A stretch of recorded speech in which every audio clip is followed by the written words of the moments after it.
You're listening to Living It Up in Lion City, a podcast about Singapore, where locals and foreigners sit down, chill, crack open a beer, and talk about life here and what goes on in this amazing city.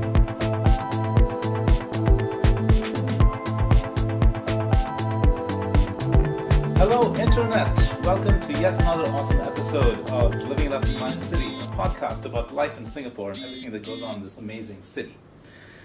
Now, I'm Sunny, and we don't have Raj with us in this episode, but we have a very special guest, and I'll get to that in a bit. For those who have been listening to our podcast since episode 1, you know that this is about Singapore, and we started this podcast with the idea that the perception of Singapore not having soul is inaccurate. At least that was our perception. And, you know, part of what we're trying to do with this podcast is we're trying to explore why these perceptions exist. Are they true? And, you know, we try to have conversations about it and, you know, try to get to the bottom of things. So if you guys remember episode 2 where we discussed feedback about, you know, whether Singapore had soul or not, we got a fair bunch of it. And one of them was from Vikram, my brother, who is, incidentally, our guest for today. So Vikram, welcome. Thank you for having me. Yeah, that's awesome. So, Vikram, what did you think about our podcast so far? I think it's a great podcast. I think the premise of the podcast really intrigued me, not just because of the actual topic, but it's my observation that with any topic, which is, you know, any topic that has a presence on the internet, it could be any kind of topic, it's highly polarized these days, Yeah. right? And even in this particular topic, you can actually see the polarized opinions around it, right? Yeah. So I particularly personally like this topic because I'm invested in it as well. You know, I live in Singapore, I love the city too. But at the same time, the topic kind of represents a larger phenomenon where you see these highly polarized opinions about anything. It could be about anything, not just about the soul of Singapore. It could be about Donald Trump's presidency. It could be about anything, Yeah. and it's highly polarized, right? Yeah. And I do find, I do think it is important that it's not just enough to just express your points of view, but to have a proper discussion about your points of view and come to an understanding or to a common understanding or to the truth of the matter, right? So I think that's why I find this podcast a good start in that direction. You know what I'm saying? It's not just the topic itself, which is interesting in itself, but also when we are presenting things in media, in the internet, we should try to have a more nuanced discussion rather than a polemic one where we just like outshout each other, you know. And so that's why I think this podcast is a very good start in that direction. Thank you, Vikram, for those kind words. I was curious about, you know, certain conversations that we had, you know, before this, you know, where we talked about the inherent biases with respect to the topic at hand.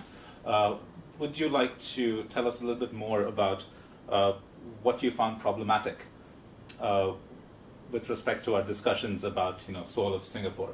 Now, obviously, I came in with a particular mindset that there is a particular narrative that I do not agree with and that I essentially believe is bullshit.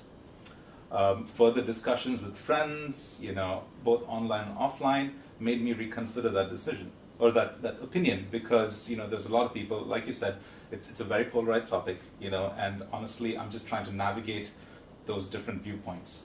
So could you tell us a little bit more about, you know, what you found particularly, I don't want to use problematic, but, you know, what were the points of concern? Yeah, so like I said, so the particular topic that you are addressing right now is the soul of Singapore. Yeah. What I am saying is that you could replace that with any other topic, Yeah.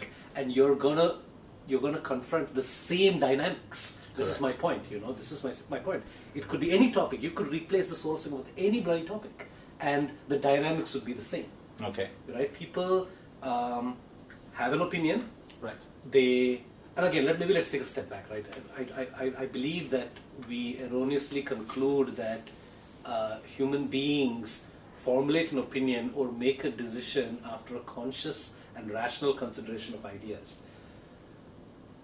This is what we assume, that people are consciously and rationally considering ideas, and after this consideration they come to a decision or an opinion. Okay. My point is that this is not necessarily true. There is a subconscious level of reasoning that we are not aware of, or people may be aware of but they choose to ignore, or in most cases people are not aware of this. And there is a subconscious level of reasoning that takes place. And in many cases, I'm not saying in all cases, in many cases people rationalize after having made the subconscious reasoning. So we use our consciousness to rationalize a decision that was already made in our subconscious. So, Vikram, are you talking about internalized bias? Bias is just one aspect of it. I see. Right? Bias is just one aspect of it, right? If you take any topic, if you listen to any kind of topic on the internet, like any kind of topic, right? People use anecdotal experiences, Yep. which are not wrong. It's an experience. It is a lived experience, and we have to acknowledge that and admit this, right? They use anecdotal experiences. Many people have their own preferences, which a preference is a distinct. It's not a bias. A preference is a distinct. You could call it a bias, but a preference is like I like coffee or tea, right? There are individual preferences, and there are biases. Biases are also of different types. There's a cognitive bias in terms of your observations. There are also contextual biases. Like, for example, if I'm a man, I'm biased towards a certain point of view, whereas if I were a woman, it would be a different point of view. If I was straight, so my bias depends upon my gender. It could depend on my sexuality, my nationality, my socioeconomic status. These are contextual biases, right? Yeah. There are cognitive biases which are universal to all human beings, and there are these contextual biases that are very specific to me. Okay. Right? And all these preferences, these anecdotal experiences, all this combined together, and there's a subconscious level of reasoning there. Now, the subconscious level of reasoning is not necessarily false, but it's not necessarily true either. Okay. Yeah, and we use our conscious reasoning to kind of rationalize this. Oh yeah, I had this experience, therefore this must be true. We use our conscious reasoning to rationalize it, and then we just state this, and this is our opinion. Now, when you are faced with the opposite view, because of the opposing person's subconscious biases or preferences or experiences, you come to a conflict, right? There is a visceral need to be oppose right. that. Yeah, because you want to be right. Correct. And to admit that you are right is to admit that I am wrong, which people are not. People don't want to admit they are wrong. Everyone wants to seem they are right. Yeah. Because if I were to admit that you are right, it makes me look stupid, doesn't it? So I have a bias to kind of reinforce my opinion, or I'm biased towards making sure my opinion is better than yours. Yeah. And like I said, the soul of Singapore is only one such topic among many. You could replace it with any topic: transgender rights, Donald Trump's presidency. It could be anything, and you will see this polarized point of view. What is the truth of the matter, right? And if that's what you want to come to, right? If you want to understand what the truth of the matter is, you can have a nuanced discussion about it. You can't avoid biases. You have to acknowledge them, and you have to come to an opinion acknowledging your biases. Right? I would never say that I'm unbiased. This is just not true. I am biased, but I have to acknowledge it and then state my point of view. Of course. Yeah. I think this is my weakness, in fact. Like, we started this, so my opinions were actually very combative. This actually started out with this little comic that I did, where essentially I was insinuating that those who say that Singapore doesn't have soul essentially are saying Singapore doesn't have the distinct social identity that I think is cool enough, or Singapore doesn't have the distinct social identity that I'm familiar or comfortable with. So that was the angle that I was going in, essentially attacking a lot of people based on that. So it's like, essentially I was saying that your perception is wrong. Like, your inability to look past your own little bubble of experience or discomfort is, not allowing you to talk about this in objective terms. Yeah, and it may be true, and I don't think you are wrong in that opinion. I think you're right. Well, see, it is true. Now, but when you point it out this way, like I said, people don't like to think they are wrong. When you approach a topic in a combative fashion, people become defensive. and then it becomes polemic, it becomes vitriolic. That's the state of the internet today.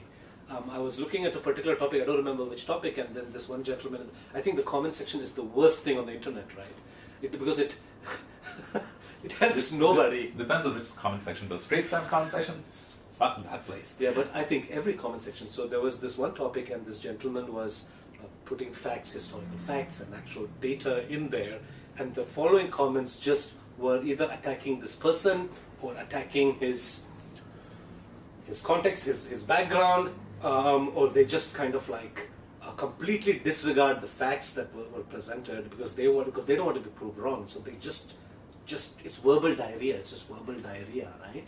Some people try to refute the points that he made in an intelligent way, which is okay, but a lot of it was just verbal diarrhea, attacking this person, attacking his points of view, and generally that means a person is more comfortable with the stereotype than actual data, right? I mean, like, in the face of actual data, a person is still comfortable with his stereotype. He doesn't want, even though his stereotype is wrong and has been proven wrong with data, he doesn't want to, what's the word I'm looking for?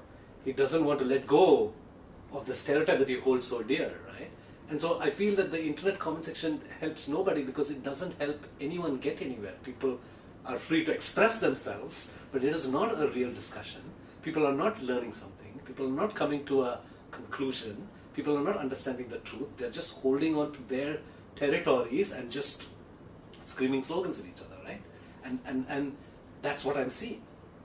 People stick to their side of the argument and remain there. We're refusing to accept that, okay, maybe I was wrong. Oh, this data reveals something new. Which is not happening. It's not happening at all, right? In that, at least in the comment section, which is why I refuse to read comment sections anymore. Yeah, but I would say that this would happen in regular conversation too. You know, the comment section is essentially an extension of what happens in real life, except that it's amplified and has greater reach. Right. You know? And I agree completely. And so,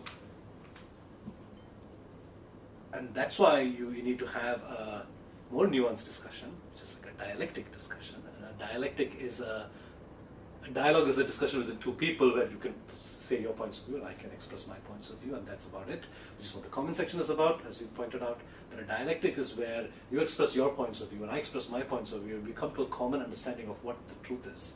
So this means that I could point out certain untruths or errors in your opinion, and you could do the same, and I accept this, and then we move on and come to a common conclusion, and we are both happy with this common conclusion, and we accept this common conclusion as the truth. This is what ideally I would choose to see, but this is not happening, right? Because we have our own biases. Of course. And you're talking about like an ideal scenario, right? Like, can I ask, have you ever had a dialectic discussion in real? So this is why I think this podcast is a good step in that direction, because it's your podcast, you can do whatever you like. So essentially, I would disagree, because I would consider this my soapbox. You know, I'm just saying, hey man, screw the system. Right. So you're part of that polemic style of debate. A polemic style of debate is where you are expressing your point of view. So I would prefer more dialectic debate where you come to the truth of the matter by a nuanced discussion of ideas. And this is what I think is important. And this is what I want to learn. I've realized that this method of soapboxing isn't exactly the best way to, put forth ideas. Yeah, because there's an opposing soapbox. It's always going to be that. Right? It's going to be a bunch of people screaming at each other. Yeah, and then finally it becomes the most loudest wins rather than the most. So it's the argument that is the most popular, the argument that's the most loudest, the argument that is the most powerful, and the argument that tends to be the most biased and wins rather than the quality argument. You see what I'm trying to say? And I get it. And that's what happens in politics these days, right? That because there are certain biases that are very entrenched in a society, and when you follow this approach of discourse, the most popular, the most dominant group tends to win the discourse because they have the loudest voice. Right. You may have a sane voice, you may have the most intelligent voice, you may have the most well-informed voice, but it loses out amidst the clamor of the opposing soapbox, which is why I think the soapbox approach fails. And that's what's happening in the culture wars. Yeah, in the United States, the culture wars between the alt-right and the radical left, and these are just terms that people coin, no one is coming to a consensus. Right? There is no consensus, in fact. Right? People are just like bad-mouthing each other. There is no intelligent debate. Especially in a political topic, you have to come to a consensus, come to the truth, and this is not happening. But Vikram, is there a practical alternative? Which brings back to the question of like, have you ever been part of, or at least witnessed, a dialectic discussion? I'm not very familiar with this term, but from what you've been talking about, essentially it is a fairly nuanced, discussion that allows for leeway on both parties, and there is an understanding that both of them are amenable to, different points of view. Yeah. Have you had that experience? So a dialectic was first coined, the word was coined by the Greek philosopher Plato. Okay. So Plato's books always include dialectic discussions. So basically, a dialectic is a form of conversation that only philosophers are qualified to have because there are certain rules for dialectic discourse. And so only philosophers can do this. And to date, I have not been able to be a part of this. In Singapore, there is a portal called dialectic.sg, which was started by this guy called Gaurav Kirti. And he is, like me, he's quite appalled at the state of debate on the internet, and so he started his own platform rather than be a part of other platforms, which is very polemic and very combative and aggressive. He started his own platform where they can have a dialectic discussion. And so if you go to this portal, it's not very active, but if you go to this portal, you will be able to see a point of view, and there are people who can intelligently vote for or against. And it's very polite. It's very intelligent. It's an intelligent discourse. There are people with opposing points of view, and they try to express themselves, and people vote for which view they support. It's quite a good platform, and if people were to use this more widely, they would be more familiar with this dialectic approach. Okay, so folks, it is dialectic.sg. Check it out. It's pretty interesting. I did have a look at it. Yeah. So. I want to go back to what you mentioned earlier about the dialectic discussion being, something that only philosophers do, and something that was done way back in the day by Plato and Socrates et al. Could it be because there was a vast ocean of noise, and then there was a very small minority of which became that discussion? Absolutely, yes, okay. Absolutely, because Plato and his mentor Socrates hated Athenian democracy. They hated it. They do not believe in the concept of democracy at all. Yeah. So, in that environment, they came up with this idea of how to engage in a discourse intelligently for the best results. In their case, for the best government, best state, the most just republic. That's the name of the book, The Republic. And so they use dialectic principles to arrive at a concept for the best government, because they were very unhappy with the government of that time. Right? This is how this idea comes about. And historically, in European universities, logic and rhetoric were actual subjects of study, but today they are no longer subjects of study. In fact, the only people who probably engage in some level of logic and rhetoric are lawyers. Yeah, but for the general public, dialectic discourse is kind of lost. That skill is lost, and so people don't engage it anymore. So we are down to these polemic debate where we have two opposing sides and we shout, and not that. And again, some people are okay with this. That's one idea of free expression, is that you can express your point of view, the other person can also express his point of view. And this is nothing wrong with this, right? Some people like this approach. The problem with this approach is that the dominant voice wins, not necessarily. There's a concept called the marketplace of ideas, and the marketplace of ideas is a place where you can share your ideas freely, and the best idea will win. Just like in a marketplace of products where the best product wins. I disagree with this concept because the best idea, what do you mean by in terms of content or in terms of popularity?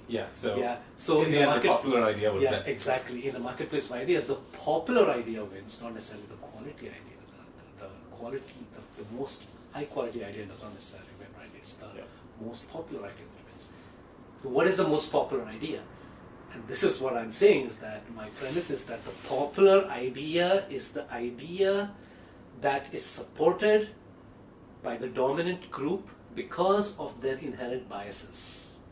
So there is a dominant group in any discourse because of whatever socio-political or socio-economic or socio-cultural phenomenon. There is a dominant group, and the opinion of this dominant group with their biases become the most popular idea and outshouts the quality idea, which has interesting points too, right?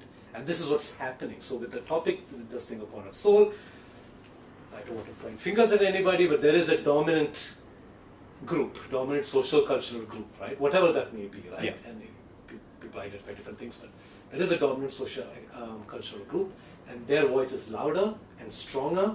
There are inherent biases in their voice, in their opinions, but because they are the louder and more popular and more dominant group, their views get more traction. Yeah. Whereas the view, maybe your view, you're of the minority and your idea may have some substance to it, and it's definitely not wrong, but you don't get as much traction because you're not part of this dominant discourse. Well, I guess I'm just not part of the bigger platform. And this platform could be anything, right? Yeah. So when I say dominant group, like I said, I don't want to point fingers at a particular group. Like you said, it could be a platform, it could be anything, right? It could be any grouping. So if you think that the platform, you're not part of the dominant platform, this could be one reason, right? So your voice is shut around, So that's the problem with the soapbox approach, right? The alternative with dialectic discussion is that people sit down, acknowledge their biases, and then rationally come to a conclusion. And this doesn't happen in the real world. It's this is kind of lost. And it's not likely to. Yeah, and it's lost to time. Right? There are a few people like Gaurav Kirti here in Singapore who actually believes in the power of debate and dialectic, and so that's why he started this platform. And so, yeah, I think that being part of debate clubs and engaging in nuanced debate would help people develop the skills to have this kind of an argument. Because this is a skill. It's not it's a skill. Dialectic is a skill that you must cultivate. And the part of the skill involves admitting where you are wrong. This means that, like, for example, if I were to give you conclusive proof, if I were to give you data, unbiased data suggesting that Singapore has no soul, if I were to give you this, would you accept this premise? I would not. I think there'd be a visceral opposition to it. Yes, like, exactly. Screw that. Exactly. I mean, so and that's what and most people are like this, right? And that's what we have to cultivate the skill that if the data proves something, if the data is collected in unbiased fashion and we used critical thinking to come to a point of view, we have to accept that point of view, even though it was not your original point of view, right? So this is where I'm coming from.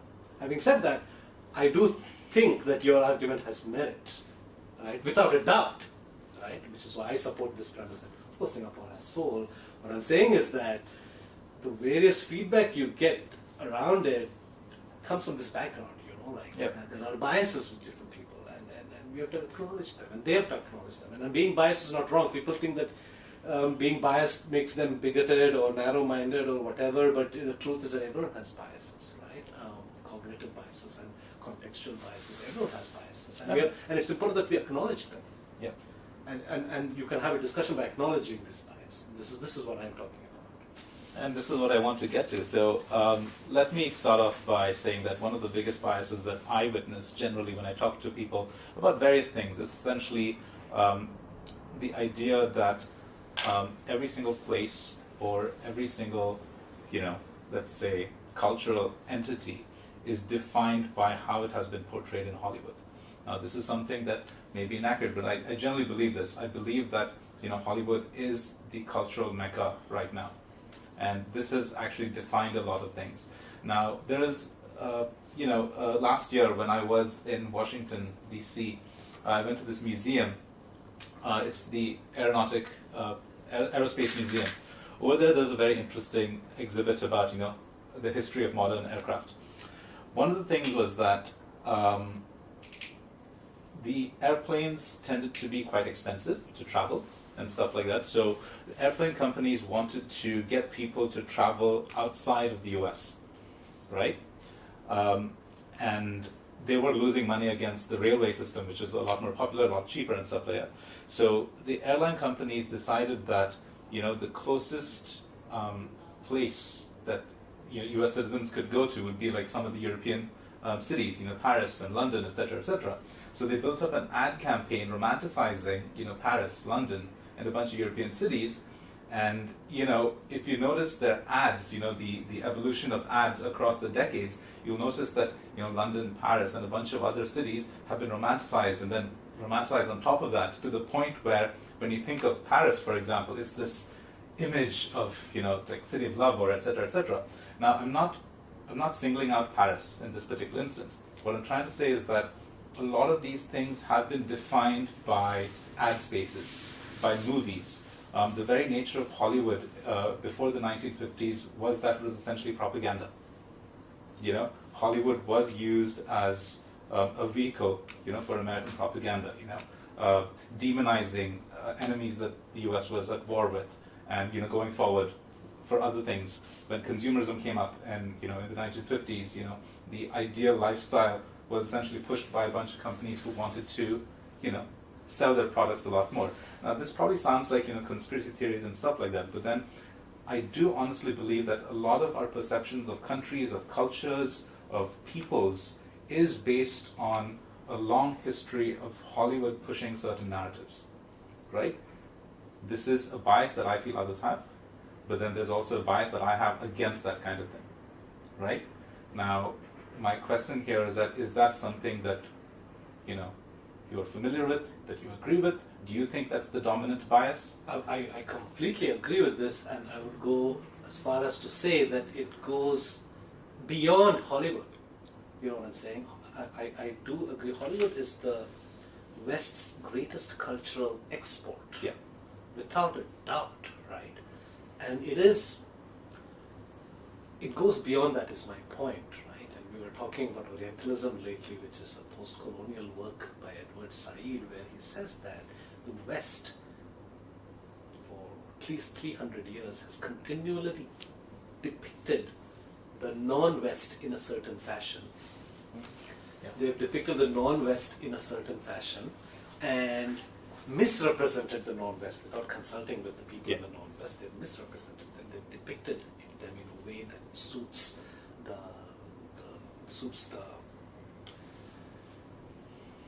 the beliefs of the Western group. Yeah. The West wasn't always dominant, right? But they depicted it in a certain way, in a certain fashion, to their favor, right? For economic reasons, for political reasons.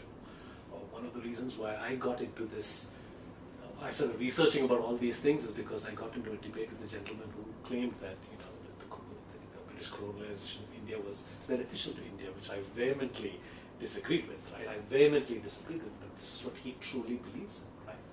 And Can I step in for a minute and maybe just explore that just a little bit? So your friend who was talking about colonialism being good for India, is this based on his or her perception of what it was like for the other colonies? For example, everybody tends to use Hong Kong as an example. For what? Singapore. Oh yeah, true. Yeah. So is that where he's coming from? No, he comes from because Western historical narratives tend to be cognitively dissonant, because they say one thing and they do another. And again, I'm not saying they are bad or anything, right? I mean, there was certain economic. It was a capitalist system, and colonization is an extension of capitalism, right? But they had to have a moral justification for that economic exploitation of people, and the moral justification that they had was that, we are more civilized than them, therefore it is our job to civilize them, the white man's burden, as they say, and so therefore we did good. Yes, some atrocities, and this is what this gentleman said, some atrocities were committed, but overall we introduced the rule of law and an economic system and an education system that benefited the colonies, right? For example, Singapore, or for example, Hong Kong is what they say consistently, but the truth is that they depicted the colonies in a certain way to further their economic and political agenda. This is my point, right? Which is what you're saying about how Hollywood portrayed Europe in a certain way to further as an ad campaign to further the agenda of the aircraft, right? Yeah. Similarly, the colonizing countries depicted the Orient or the non-West in a certain way to further their political and economic agendas. Because you can't say you're the the beacon of freedom and democracy and liberalism when you're exploiting the colonies, right? You need another narrative to counter that, right? And so the civilizing narrative is what works. And so I agree with your point, but Hollywoodism, what I'm saying is that it goes beyond Hollywood. Hollywood is just the latest form of propaganda, right? There is a Marxist, again, I'm not a Marxist, but there is this Marxist theorist called Gramsci who coined the term cultural hegemony, where hegemony means a dominance, right? A pervasive dominance, right? And dominance can be done either through coercion, that is through force, or through consent, right? The problem with domination through coercion is that it cannot be sustained because you need violence to coerce people, right? It's not sustainable. So you need to develop dominance through consent. And one of the ways of developing dominance through consent is through cultural exports, by exporting your cultural values, by saying that, by portraying yourself as, look, we are the beacon of the free world. Or to put it more simply, we're cool. We're cool. Or glamorizing ourselves. Yes, exactly. So this is this way the other. So Orientalism talks about the other, which is the people who we are misrepresenting, and the other looks at you and then thinks that, okay, that's cool, and therefore we should aspire to that, and then we give our consent to your domination because you're more civilized, more cool, more glamorous, or what, and we give consent. We give emotional consent to this dominance. That's the only way you can sustain it, right? So if you see, America has not indulged in, I mean, this is debatable also, America has not necessarily indulged in political colonialism, as in they're not like occupied countries in their name, but economic and cultural colonialism is a dominant feature of American imperialism, as they call it, right? By exporting the idea of free market. Coca-Cola is there everywhere, and Coca-Cola has been portrayed as cool. McDonald's is everywhere. McDonald's is a sign of progress when you see McDonald's in a small town in the middle of Africa or in the middle of India, right? It's considered progress. This idea has been exported as a way to establish their dominance in the world, right? Because they realize that the old system of political dominance is not sustainable. You can't establish dominance by force, you need to do it by consent. And hegemony is the way, establishing your cultural hegemony is the way you do it, right? So can I ask, Vikram, do you think that this cultural hegemony of the West right now, do you think that it's intentional? It most certainly is. For sure it's intentional. Okay. Again, you got to remember that I'm biased here, yeah? Because I'm not part of the hegemonic society. And if you talk to people who are part of that society, they would claim that in the marketplace of ideas, the most superior idea wins. So many hegemonic ideas like democracy, liberalism, freedom of this, freedom of that, they are considered superior values, and that's why they are dominant, is what they would claim, and I completely disagree with this. They have another agenda, which is political and economic in nature, and they use these cultural concepts to establish a dominance, to establish their leadership in these areas, and they continue to enforce this principle on others, like, you know what, you're not this, therefore you're not like us, you better step up your game. So, right?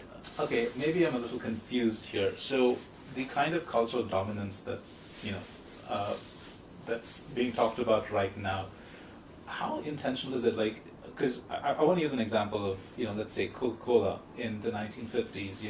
I think every single decision that they've made to go out in the world and make their make the Coca-Cola symbol an icon, of everything that's amazing. Right. Isn't it a simple function of pursuing that extra dollar? I agree. I absolutely agree, of course, and that's what I'm saying, that. But Coca-Cola doesn't necessarily, go in with the idea that, hey, we need to dominate culturally. Yeah. I see what you're saying. Yeah, exactly. So there's this whole area of study called post-colonial theory, post-colonial studies, which address this idea. What you're telling me is that, come on, Coca-Cola just wants to make money. They are surely not thinking in terms of philosophy. You're right, absolutely. Right? What I'm saying is that, so no idea exists in a vacuum is my point.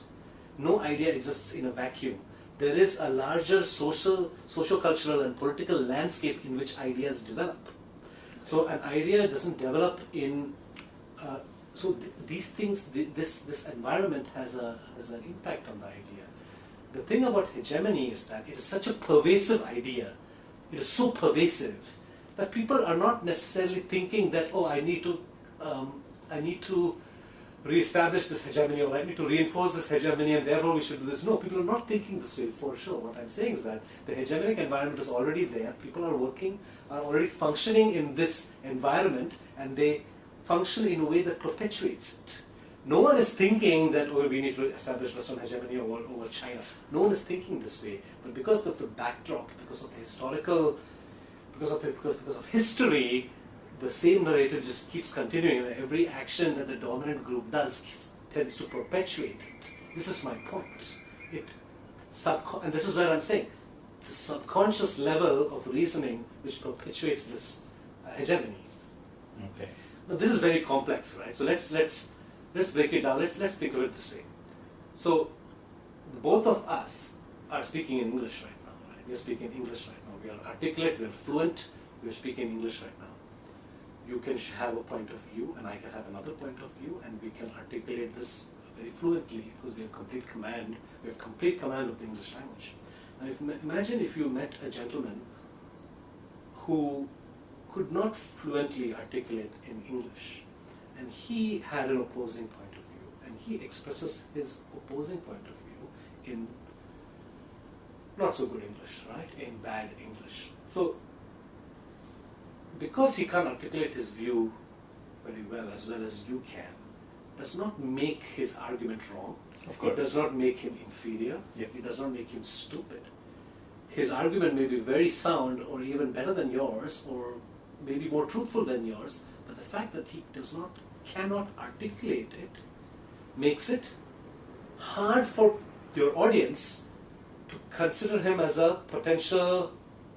Because people would not agree, people would not if people don't communicate properly, if this gentleman cannot communicate properly, your audience would not be able to accept his ideas rendered inferior because of his delivery rather than his content, right? I mean, yeah, I get it. So right? if the audience cannot identify that particular idea simply because it's not communicated properly. Yeah. And why can't he? It's not because he's stupid, but because the language of discourse is English. That's the environment. So this man is a non-English speaking person in an English environment. Not that the English language is better than his language. This is not what we're discussing. But the environment is English. You're speaking English. Your audience listens in English. I'm speaking English. This is the environment. We are not purposely, we got to outsmart this guy, therefore let's talk in English so that he cannot communicate well. This it's not a conspiracy. Correct. The language of discourse happens to be English. We invited this gentleman to talk in our podcast where we are speaking in English and where our audience is English. The environment is completely in English. Not because it's a conspiracy, because that's how it happens to be. And this gentleman is rendered weak because he could not express himself in this language. What can he do? The only thing he can do is, because we are part of the dominant English language, we are not going to learn his to understand his point of view. And because when he expresses something, there are different languages have different nuances, different figures of speech which are completely alien to us. We are not going to learn that, so the onus is on him to prove the strength of his idea by conversing in the dominant language. So what people do is that they have to internalize the hegemonic concept, in this case the language. He has to learn English to a level of fluency where he can have a discourse, an equal discourse with us. But then is the discourse really equal? And this is where what happens is that now imagine this gentleman finally achieves fluency in English, and then he talks to us about how the English language may be inferior, and then we're saying, hey, but you're speaking English. But you're speaking English. And obviously, English is the dominant language because it's the better language, it's the superior language. That's why it's the dominant language. And you yourself are having a discourse in English, right? And this is what hegemony is. That we are not engaging in a controversy to undermine this person. We are not doing this. But by having a platform that is in English, you perpetuate that the dominance of the language. Does that make sense? It does. You know? So there is a hegemony. And the hegemony is perpetuated by our activities to further our agenda, subconsciously. Right? Okay. Subconsciously. And that's what I'm talking about. These subconscious biases come in, right? So when you come across this gentleman who has a completely opposing point of view in another language, you evaluate him based on your context, right? Correct. And then you're going to say that no, this view is completely radical, it's completely new, and you're not able to communicate it properly. Therefore, your viewpoint is completely wrong. And then the gentleman in question, and now it depends upon the gentleman in question. He has a couple of approaches. So one is to achieve fluency in English and be able to communicate his point of view better. That's one approach. Another approach is to completely shut off, completely reject the discourse and says, no, this is a hegemonic discourse. This is not fair to the people like this one. There's a post-colonial article called never mind. Maybe it's not. No, go on. So this person, he could completely reject this, right? This platform. He could say, no, this platform is unfair. He could completely reject it. Or this person could question himself and say that, damn, when I communicate in my language, people are ridiculing me, they're undermining me. Could it be a problem in my opinion? Maybe my opinion is wrong. Let me learn their ways and see if it's better. And in many cases, and this is in India, there's this phrase called post-colonial self-loathing, which pops up a lot, right? Where educated Indian people who are entrenched in their Indian culture, who know their culture very well, they have to learn an external culture, in this case the hegemonic Western culture, and inevitably we compare. And when you're comparing your culture, even though you know and understand it very intimately, when you compare it with this hegemonic culture, we fall short on certain areas, and then we conclude that maybe our culture is not that great after all. It's not as, like European values are obviously better, that's why they're hegemonic, and our values have Because not that's been. the default that we're comparing Again, against. we're comparing against this default, and it's the same thing with language, right? He's saying that my argument fails with an English audience. Maybe there's a flaw in my argument, maybe I should drop this level of argument altogether and adopt this hegemonic stance, right? And this is what I feel is happening with in many debates, and at least in post-colonial theory. This is what post-colonial theory is all about, right? Like how do we reject that colonial representation that was enforced upon us? How do we reject this and come up with our own narratives, right? So post-colonial theory is not advanced in many countries. The leaders in post-colonial discourse is obviously the Indians. Edward Said, who was Middle Eastern, Franz Fanon from Africa, talked French colonialism. These are the leaders in post-colonial studies. One of the most colonized parts of the world is actually Southeast Asia, and if you research on post-colonialism in Southeast Asia, there is not a lot of material, right? There was one paper written by a Malay intellectual who said that post-colonialism in Southeast Asia is characterized by a lack of theoretical sophistication and methodological rigor. What that means is that post-colonial studies in Southeast Asia is not given a lot of importance. People are not bothered to reconstruct their narratives. Whereas in India, we have this aggressive anti-colonial stance, an extremely aggressive anti-colonial stance. I think there is historical context, for which that kind of sentiment came up. Yeah, because India was colonized differently and was decolonized differently compared to other countries.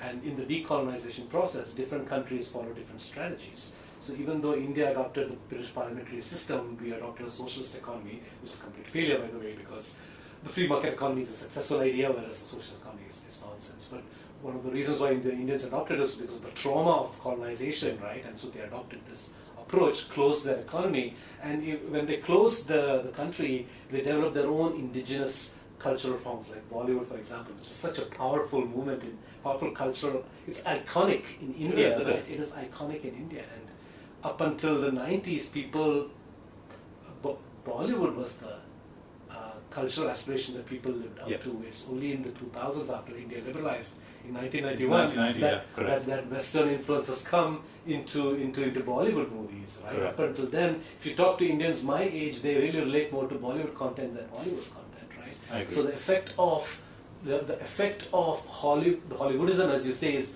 a little bit is not that deep in people of our generation, And I completely as agree. opposed to people in the current generation, also So, the internet and stuff.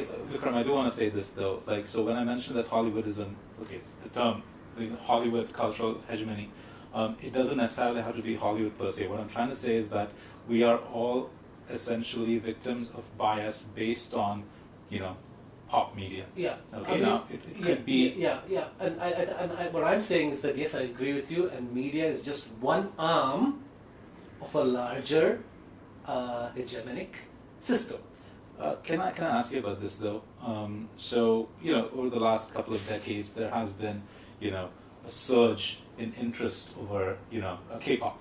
The Hallyu wave. It's become like a massive thing.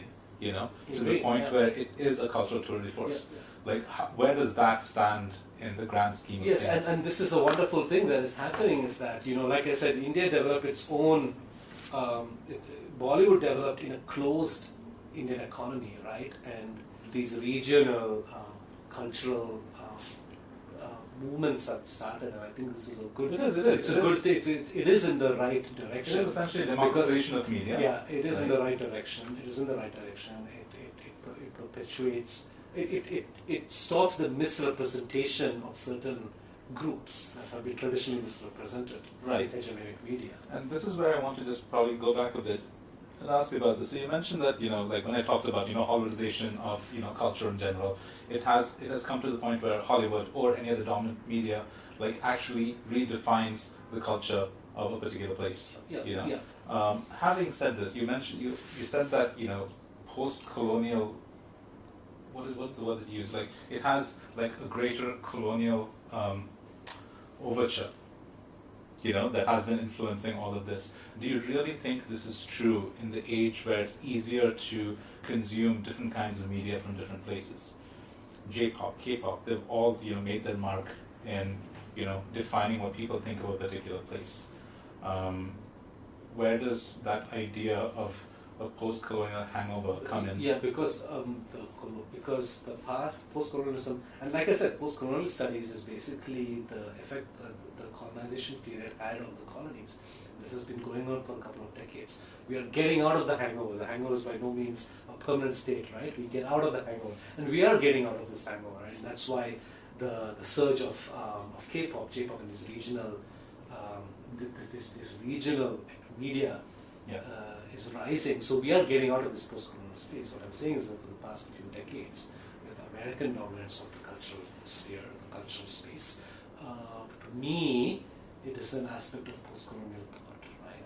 And it's going off. It's dying, right? And this is a good thing. I think this is a good development. Okay. What I'm saying, it still persists.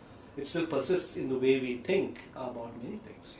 If you see Singapore, the way Singapore decolonized was very different from the way India decolonized, right? Singapore adopted a British parliamentary system. It also adopted a free market economy very successfully. It adopted a free market economy. But if you look at the education system in Singapore, they don't really focus a lot on the tyranny of British colonialism. They don't focus a lot on exploitation in Singapore, whereas the Indians focus a lot on it. That's because a lot of that happened. Yes, exactly, because India was colonized differently, but Singapore was colonized differently. And Singapore was built by the British in effect. It was built as a trading port. It was designed as such, but India was completely different, right? And so during the decolonization process, the Singaporeans have no need of portraying the British as villains. They have no need of villainizing colonialism. They have no need of having an anti-colonial stance at all. There's no need. The city was built by the British and they just continued and made it better, right? Whereas in India, there was a lot of antagonism against the British, and because the country was not, India was never a united country, it was united by the British. In fact, one of the first. People always think that the government's job is development. Actually, it's not entirely true. Government job is development, but it's also propaganda.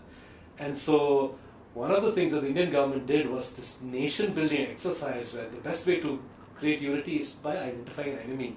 And after independence, the enemy that we identified was the British, and then we built a nation around this antagonism against the British. And so if you talk to Indian people of our generation, the media that we consumed, the textbooks that we, the history that we learned, the textbooks that we read, the movies that we saw were strictly anti-British. Yeah. It was England was the enemy. It was strictly anti-British. So much so that if you were a westernized Indian, you were made fun of.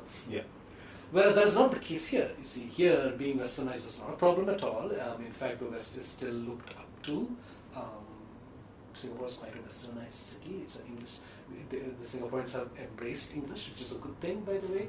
In India, also English is one of the official languages, but there is a lot of acrimony about it. Right? There's one group of people saying, no, we should stop using English as a colonial language. Let's enforce our own national language. Another group of people saying, no, we have our own language. We are not going to accept the national language that you define, so let's stick to English. There's a lot of acrimony around English as a language, but here in Singapore, people have largely, which is also a multiracial society, but people have largely just accepted and embraced English. They've accepted and embraced English, right? Because, like you said, there was no example of cultural or colonial trauma here. Yes, exactly. But I do want to go back to something that you mentioned about there is a lack of colonial trauma in the Southeast Asian region. Is there really no example? No. So, and this is what I've been stumped, and you're right. So, Singapore for sure, no. One of the countries that were really traumatized by the colonial period was Vietnam. Okay. Vietnam had a terrible post-colonial history, They were colonized by the French, then invaded by the Japanese. The French tried to take over. They fought. They became communists. Then the Americans intervened. They divided the country into two, and then there was a Vietnam War fought, and then the country plunged into poverty and chaos. And Vietnam history is very turbulent. One of the worst instances of post-colonial trauma in Singapore. The decolonization process was very difficult for the Vietnamese. But you still don't see that kind of antagonism towards the the ex-colonizer, towards the colonizer. Vietnam doesn't seem to have that. If you talk to Vietnamese people, they say, yeah, the French ruled us, but they don't seem to have that antagonism against them, Whereas the Indians, we have this real, even today, like, if someone is going to tell me something like, colonialism is good for the country, just stopping yourself from punching in the face. I am strongly against this point of view, but you don't see this with the Vietnamese. In fact, in many Southeast Asian countries, I don't see that antagonism against the colonizer. Whereas in South Asia, like India, the Middle East, they have a very antagonistic relationship against their colonizers, much more so than India. India, we have a more diplomatic approach about these things, but the Middle East, to them, the colonizers are enemies. And even the Africans don't have they have good relationships. The Africans are more like India. They have good relationship with the colonizer, but they're not big fans of them either. Yeah, but in Southeast Asia, you don't see that antagonism. That anger is not there. It's and I always find this strange that why wouldn't, especially Vietnam, why wouldn't they have it? One common feature about Southeast Asia was that they were all invaded by the Japanese, and Japanese took over. And eventually the Allies had to liberate, quote unquote, liberate them, right? And so this could be... Okay, is that the perception that these guys liberated us at some point? It could be. Again, I'm not sure about this, right? I'm not sure about this. What I noticed is that because India decolonized in a different way, the government of India instituted a very strong anti-colonial narrative. As a result of which we... And even including ourselves, we bought into it, right? And that's propaganda too. Yeah. Because if you read about... If my friend was telling me that there were good things that British colonists bought in India, this is not entirely untrue. There are truths in this, right? Okay. Yeah, and I acknowledge that there are truths into this, but by and large, because I bought into this propaganda, I'm against it. But in Singapore or in Southeast Asia, there has not been a very strong anti-colonial narrative that was instituted. And as a result, people don't have that kind of antagonism towards a hegemonic world power. And so people are more, they are more prone to worship the West, because to them, in this geography, the West is still considered the epitome of progress and liberalism. So let's emulate them, let's follow them. So many Southeast Asian countries, like Singapore, for example, emulated the West. They took those ideals, the free market economy, and they built on them, and they progressed much further. Singapore is touted as an example of a successful post-colonial country. I disagree with this completely, because I think that the progress that Singapore had was because of the Singaporean leaders and not because of its the colonizer. Because the colonizer institutes the rule of law or the parliamentary system or the economy for their benefit.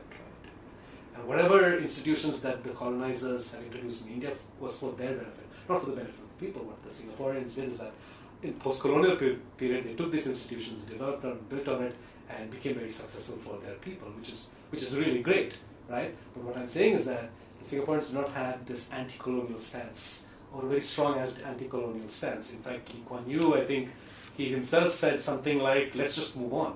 Let's just build a nation together." And I believe that the Southeast Asian countries, just dropped the baggage and just moved on and proceeded with the task of nation building, whereas we Indian people, we held on to that baggage, we held on to that baggage, because we were colonized differently too. Right.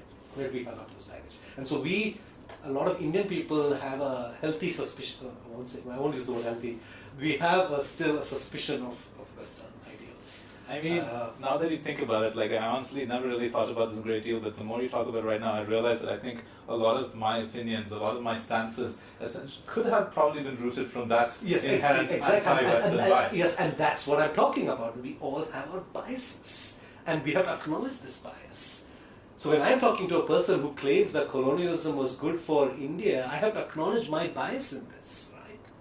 It's important for me to see where it was good. It's very important for me to see this. I have to see, yes, there were good things. I have to see it.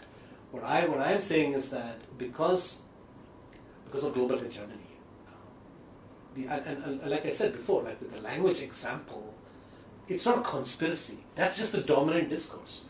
So the Europeans were not evil people, and I don't want to portray it this way, right? I'm not saying they are evil. There's a German word called Zeitgeist, which means the spirit of the times, the morality of the times. That's what they did. And of all the Europeans who moved to India, of course, some were mercenaries, some were businessmen, some were missionaries, some were educators, some were scholars. I mean, you can't just vilify an entire nation. They were just following the zeitgeist of their times, right? The spirit of their times. And they were working in a hegemonic environment. So if you were to invite a gentleman who could not speak English, but you are having a platform in English, doesn't make you a bad person. You're not trying to purposely undermine him. But then the odds are just inadvertently stacked against him. It's stacked against him because he is functioning in a hegemonic environment, and that's not in his control. So, and that's what the Indian intellectuals call post-colonial self-loathing, where a lot of Indian people struggling trying to make sense of this hegemonic space, right? Because we have a culture that we know very deeply, more so than the Western intellectual who's misrepresented us. But we continually compare it with the hegemonic value, and we realize that it comes short. And then many Indian people, we completely disown it, disregard our heritage, and adopt these values, hoping to assimilate. And this is a cause of a lot of psychological stress. There's a lot of identity conflict. There's a lot of identity crisis and conflict. Franz Fanon talks about this. He has written a book called Black Skin, White Masks. Right? Who's the author again? It's a guy called Franz Fanon, and he was a psychologist. Who he was a black man. He was a black man. He was from Martinique, and he moved to Paris, and he was trained in psychology. And he would work with Algerians, who was also a French colony, and he worked with a lot of people who had this identity crisis in post-colonial Algeria, right? And that's where he came up with this. So he's also one of the leaders in post-colonial theory, that the post-colonial period is characterized with this identity crisis among the colonized, right? And different countries decolonized differently. So what Indians did was that they went on this really... went the other way, essentially. But we went on the strong anti-colonial stance, which is not bad. I don't think it's bad at all. I think it's a good thing, in fact, for people to... We question it. I mean, for a country in times of crisis, I think it's important for them to embrace a certain distinct identity to rally. And the best way to have an identity is to identify an enemy. See, that's very important in political theory. So that's what the Indians did, and that's what they had to do to keep it as a country. And but it still causes a lot of, especially for people of the the colonies, they do have this identity crisis because they know their culture, they also know the hegemony culture, and they constantly compare the two. They find their own culture lacking, and they tend to, some of them reject it, not all, some of them reject it, adopt the other values, some of them remain confused, some of them completely reject Western values. Some of them completely reject Western values and become like a fanatic for their own values, which you can see in certain countries as well. That's what I'm saying, that when we are talking about points of view from this part of the world, we have to acknowledge that there is a certain post-colonial bias that creeps in. When you ask for opinions from the other part of the world, from the hegemonic part of the world, they are going to have opinions that reinforce their hegemony, again, not maliciously, it's not a conspiracy. That's what they know, right? That's the environment, right? I mean, if an English-speaking audience were to listen to this gentleman who was speaking in broken English, I mean, I wouldn't blame them for thinking that this guy's point of view is bullshit. Right? Because he's not able to articulate this well, and so you can't blame them for thinking that way. Okay. So, I think, and just like you mentioned about J-pop and K-pop, and these are alternative movements, and that's why I think having conversations like this or dialogues like this, and I think I just went on a rant. I wanted to keep it very simple, but I think I just ended up ranting. But my point is that having these kind of discussions is important so that the other party has a voice, right? There was an essay written by Gayatri Spivak, another post-colonial scholar, and the essay was called "Can the Subaltern Speak?" What is subaltern? So subaltern is a subaltern is a group of marginalized people who have no voice. Okay. Right? So there are oppressed people, but some oppressed people have voices where they can protest. Yeah, like for example, the gay rights movement. Right? The gay people portray themselves as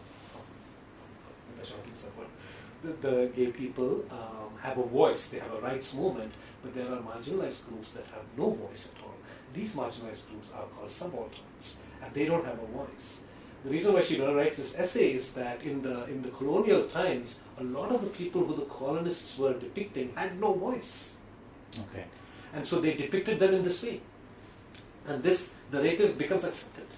Right? So the submissive Asian, or the superstitious Indian, or the uncivilized whatever, yeah?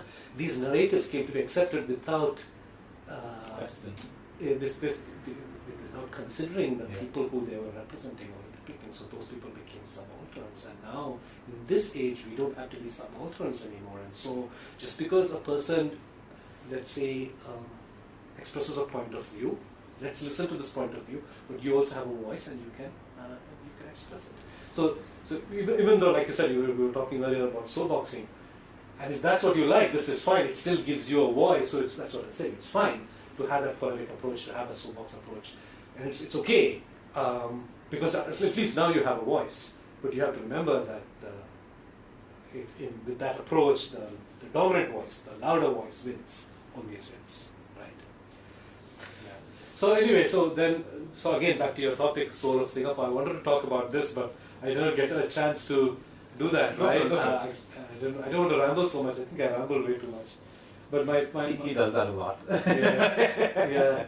So my concept, again, when we were talking about it, soul is such an intangible thing. So it's so intangible you can't define it. And I agree with you when we talked about it. That it is so intangible. So to me, it is always a subjective opinion. It is very subjective. To me, I do believe Singapore has soul, because if you assume that, so we can't define soul because there's many different definitions, but if you assume that every person is a soul, and if you are going to associate that with the city, I would axiomatically say that every city has a soul, and it depends on whether you have connected it with it or not, right? And this is what I believe, it's just a subjective thing. So just because, so if you axiomatically believe that every person has a soul, but you may not like every person, this does not mean that person is soulless, it just means that you're not connected to this person for whatever reason, right?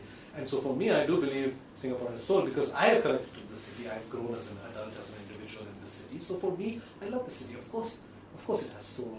And this is like what I want to kind of just put that out there. Yeah? and again, I'm saying not based on, because I think it's subjective. It is very subjective. Singapore does have a distinct culture. It may not have a high cultural footprint, but it has a distinct culture. And if you have connected with it, you have connected with the soul of Singapore, period. And this could be any country. Yeah? Every country has a distinct culture. If you've connected with it, you've connected with the soul of this country. This is what I would say.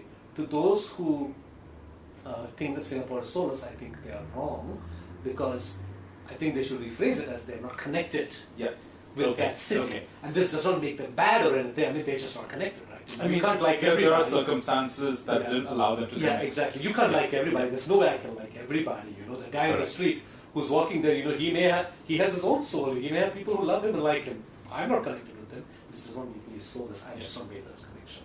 So that's something I just want to put out there.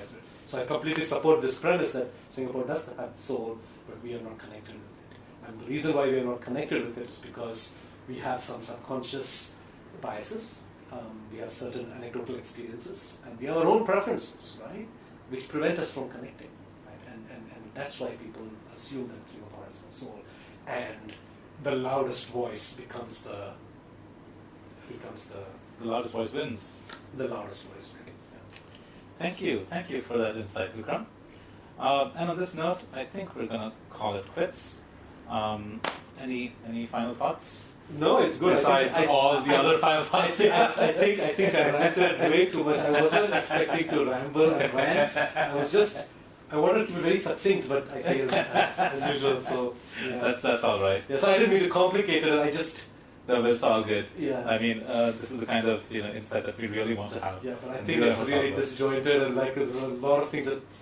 You underestimate the power of my editing. So you will be okay. All right, guys, and we're done with this episode of the podcast. Please follow us on iTunes. We are on Stitcher. We are on YouTube. You can also check us out on any of the other podcast apps of your choice, because we ought to be there, except for Spotify, which we should be in hopefully soon. And until the next episode, see you then.